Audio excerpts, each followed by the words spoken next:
I'm sure you've heard of Skype, the free instant messaging program allowing video chats with people the world over. I've been using it to keep track of old friends. We all went off to college a fortnight ago. Last week, I was talking to Annie, a girl I used to go to school with. We'd both just moved into our flats, we were both single, and the first semester hadn't begun yet.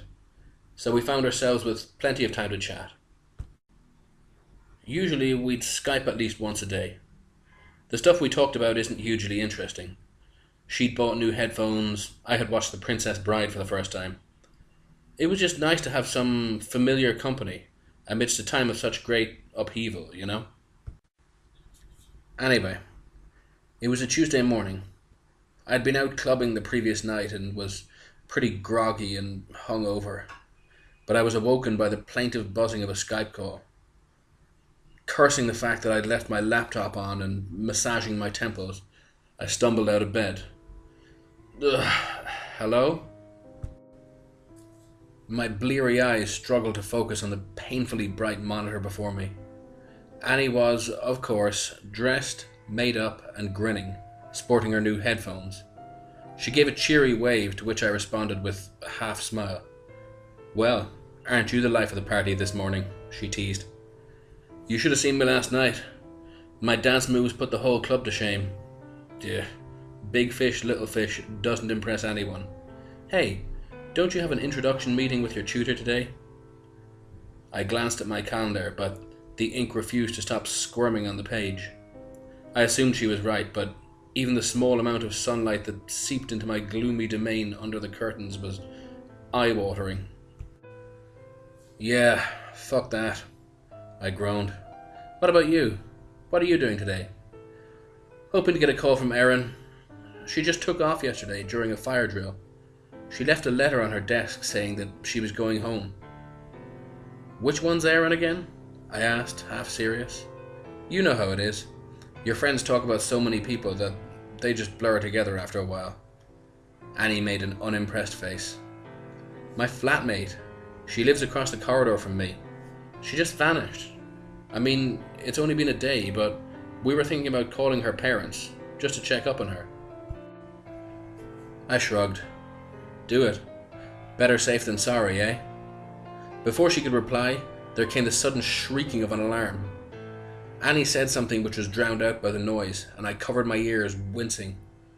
"What did you say?" I asked. She had to shout directly into the microphone. "I said that's the fire alarm. I'd better go outside or the warden will have a fit and make us do the whole thing again."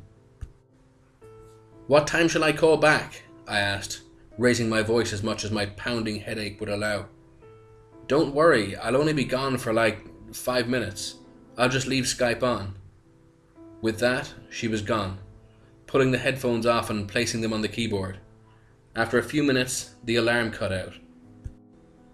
Then, the door opened. It wasn't Annie, though. It was wearing a blue, paint-stained boiler suit, a beanie-style hat, and a mask made from the bleached skull of some kind of goat or sheep. My eyes were drawn to its hand, however.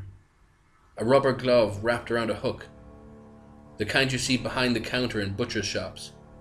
For a few seconds, I just sat there, numbly wondering if this was Annie playing a creepy joke on me. Then, I snapped into action. "What the fuck do you think you're doing?" I yelled. "Who are you?" There was no response from the figure. It couldn't hear me. The headphones were still plugged into Annie's laptop. Instead, it simply stood there, taking in the room. 10 seconds later, it began to approach the desk. I fumbled for my phone. I had to warn Annie. I selected her number from the speed dial, not taking my eyes off the figure on screen.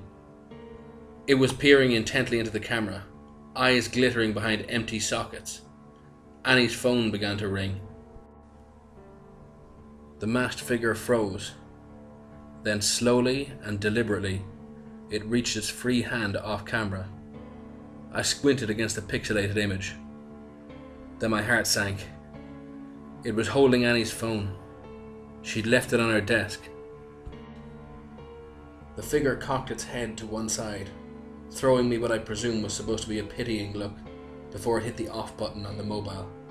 and placed it beside her laptop. It reached into its pocket, produced something white, and dropped it atop her keyboard. I only saw it for a second, but it looked like an envelope. It wandered across to her wardrobe, opened the door, and climbed inside, stooping to fit. It hesitated as it did so, and turned to look directly at the webcam. The light caught its teeth, as though it were flashing me a cruel grin. Then it pulled the wardrobe shut.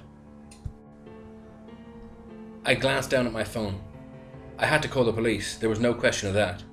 But even as I dialed the first 9, I realized the futility of the gesture.